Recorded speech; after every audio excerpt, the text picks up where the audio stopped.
Les Sud-Africains se moquent des restes des Africains, je vais vous informer. En Afrique du Sud, les Sud-Africains ne vont jamais ailleurs pour aller jeter le... Comment vous appelez ça? Pour aller devenir réfugiés. Jamais. Jamais. Et beaucoup diront que c'est parce que voilà, leur pays est stable et tout le reste. C'est peut-être vrai, mais tous les Sud-Africains ne sont pas bien. Il y a beaucoup qui vivent dans la pauvreté chez eux. Beaucoup. Pour ceux qui ont déjà été en Afrique du Sud, ils savent que beaucoup de Sud-Africains noirs vivent dans la pauvreté. Mais ils ne vont jamais dans un pays étranger aller dire je suis réfugié. Jamais. Pourquoi? Ils ont ce sens-là d'honneur pour leur patrie. Et chez eux, un politicien ne peut pas s'hasarder à voler l'argent du contribuable et partir impuni. Jamais. Désormais, vous allez en Angleterre, on va vous renvoyer chez vous. Bon, pas chez vous, mais on va vous renvoyer au Rwanda.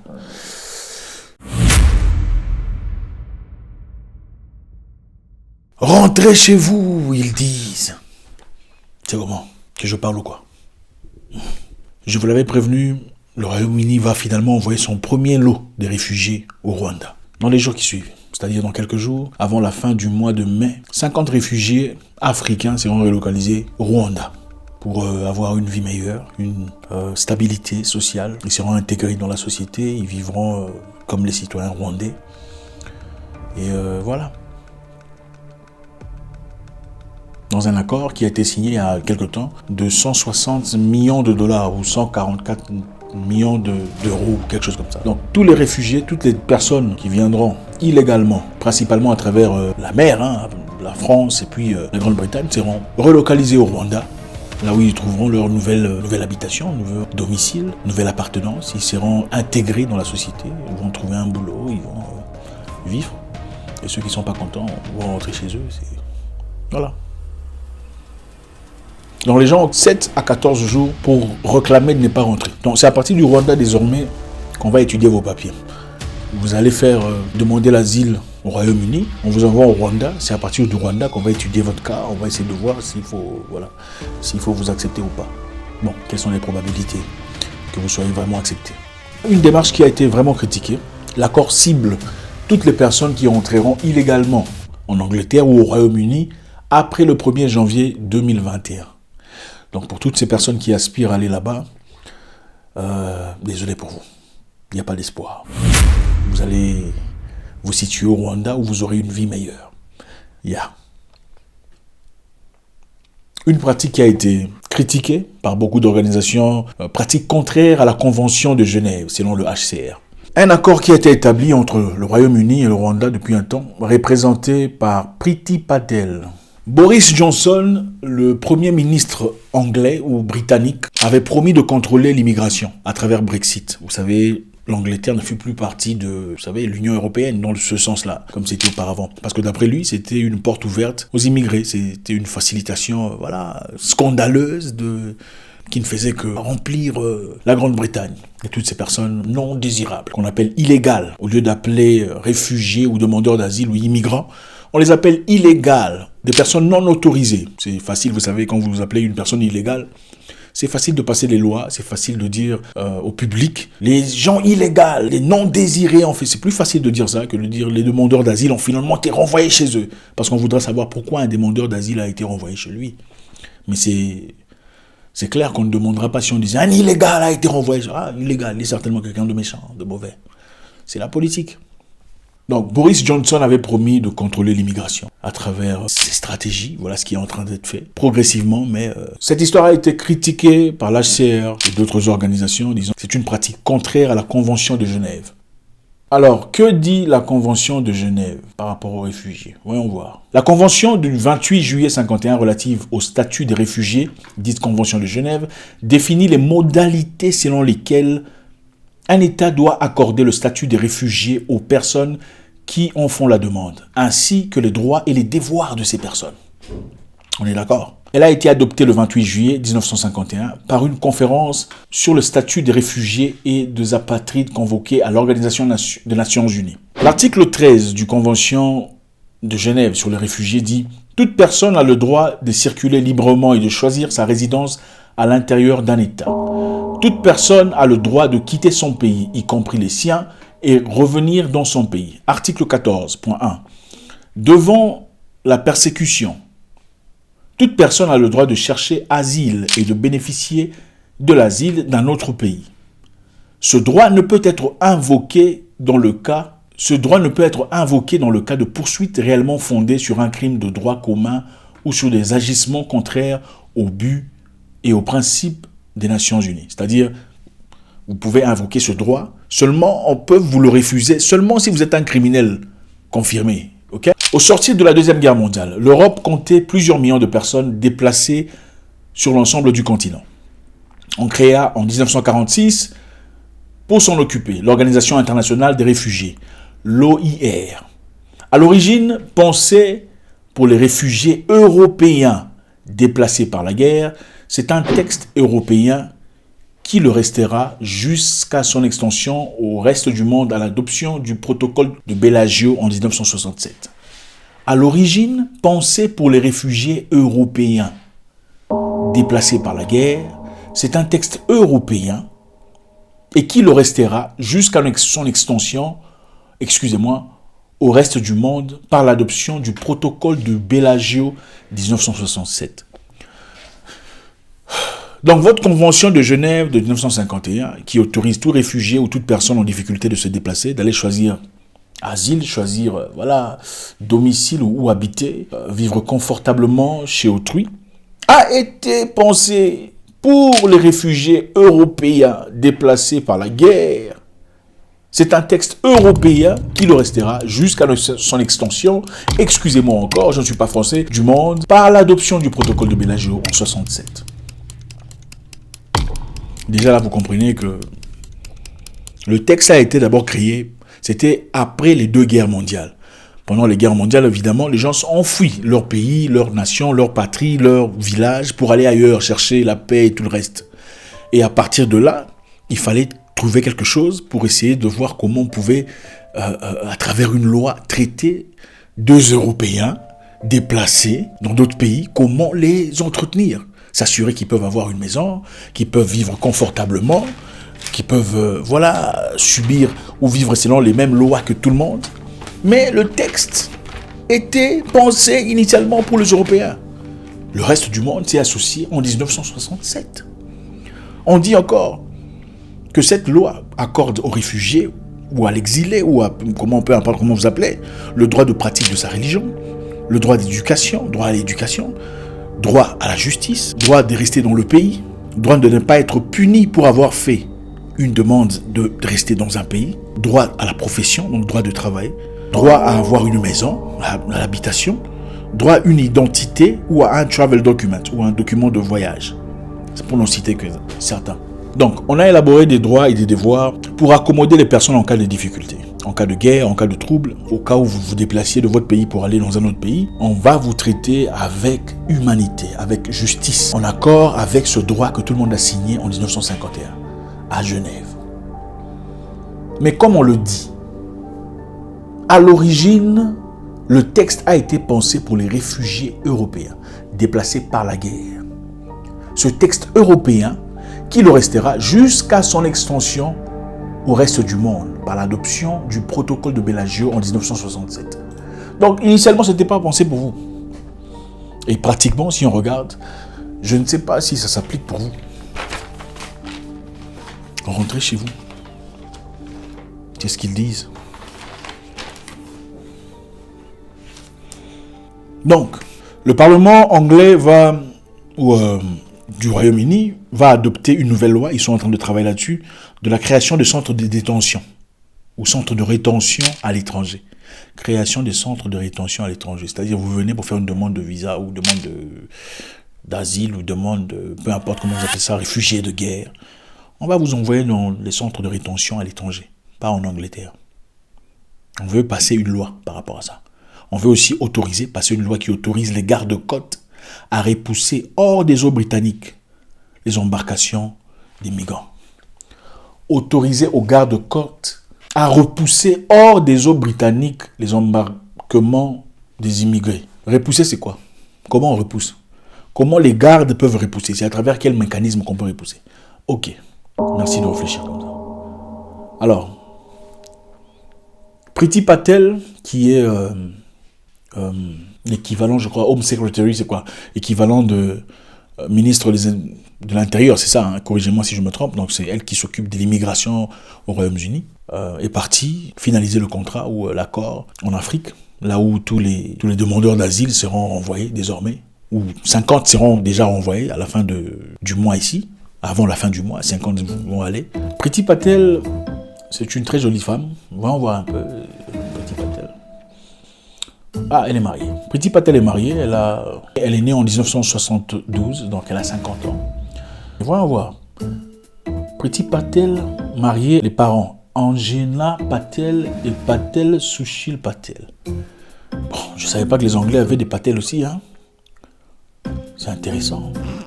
On voit un peu son père, c'est qui? Sushil Patel. Sushil Patel, d'après Internet, était né en 1951 à Kampala, Ouganda. Waouh!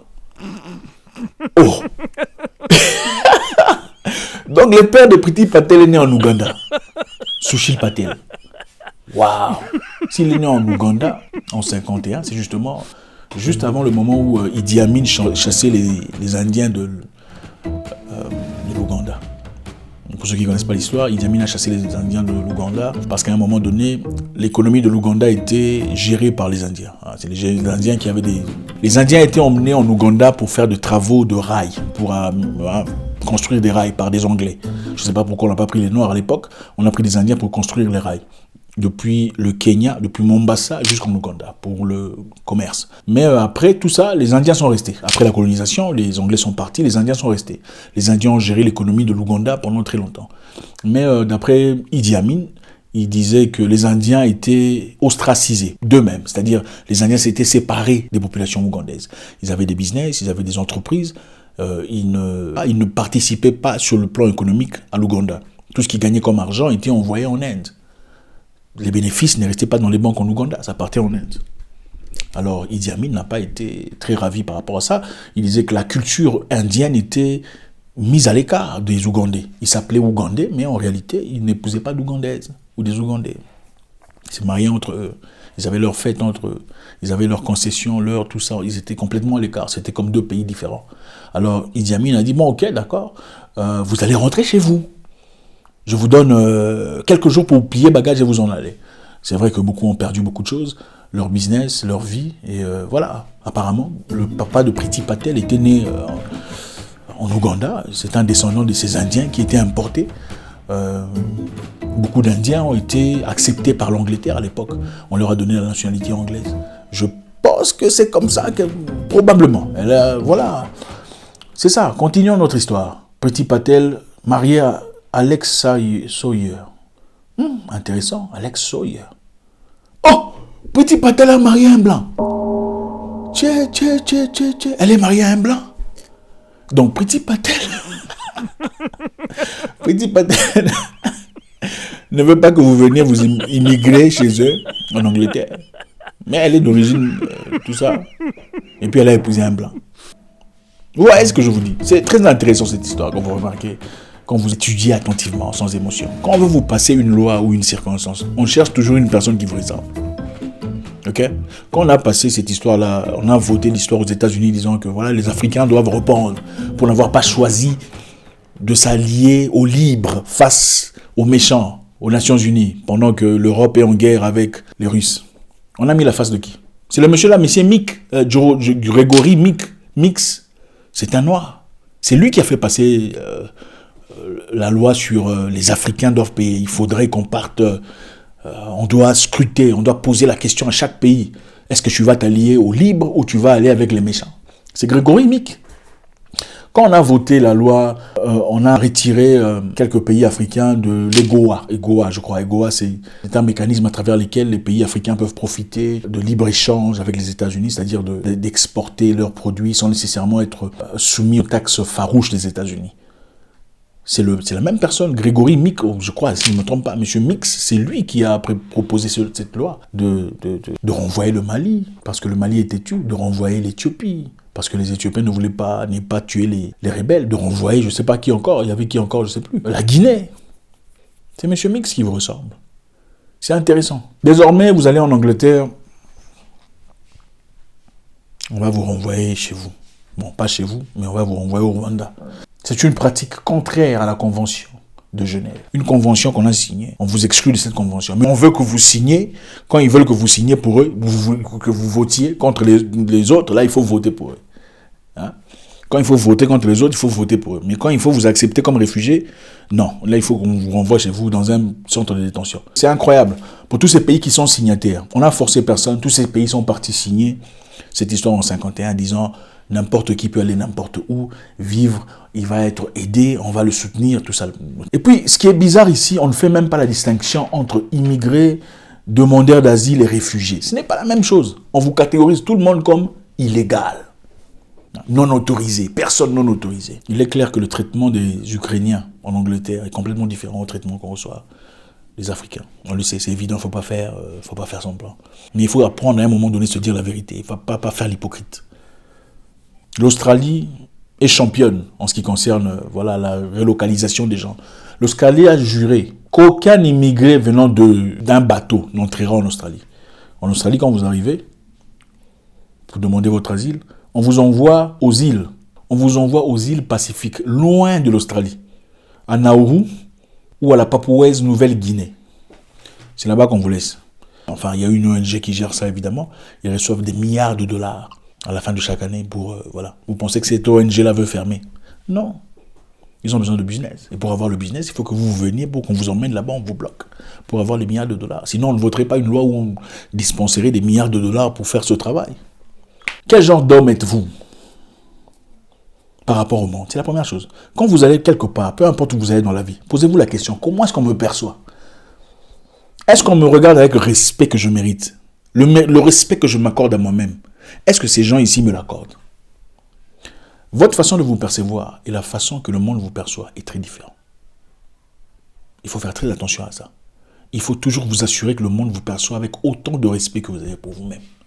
Si le monde n'a pas autant de respect pour vous que vous en avez pour vous-même, retirez-vous. Qu'est-ce qu'il faut faire à ce propos? Les Africains doivent devenir indépendants. Et pour devenir indépendants, il faut avoir assez de force pour aimer sa patrie, pour aimer son pays, malgré les revers et les difficultés dans lesquelles le pays vit. La deuxième chose, c'est résister. Si les choses ne vont pas bien, et que chez les gens, ça va bien, il faut résister. Il faut chercher des gens comme vous, des gens qui pensent comme vous, et résister, former des groupes, accepter les difficultés qui viendront avec. Tu ne peux pas fuir ta maison. J'ai fui ma maison, mes enfants, ma famille, parce qu'il y a l'eau. Non! Même s'il faut boire cette eau, il faut boire ça. Pourvu que l'eau sèche. Qui est prêt à donner sa vie pour sa patrie? Qui est prêt à aller résister, à se battre? Les Sud-Africains se moquent des restes des Africains, je vais vous informer. En Afrique du Sud, les Sud-Africains ne vont jamais ailleurs pour aller jeter comment vous appelez ça, pour aller devenir réfugiés. Jamais. Jamais. Et beaucoup diront que c'est parce que leur pays est stable et tout le reste. C'est peut-être vrai, mais tous les Sud-Africains ne sont pas bien. Il y a beaucoup qui vivent dans la pauvreté chez eux. Beaucoup. Pour ceux qui ont déjà été en Afrique du Sud, ils savent que beaucoup de Sud-Africains noirs vivent dans la pauvreté. Mais ils ne vont jamais dans un pays étranger aller dire je suis réfugié. Jamais. Pourquoi? Ils ont ce sens-là d'honneur pour leur patrie. Et chez eux, un politicien ne peut pas s'hasarder à voler l'argent du contribuable et partir impuni. Jamais. C'est le reste de l'Afrique qui le permet.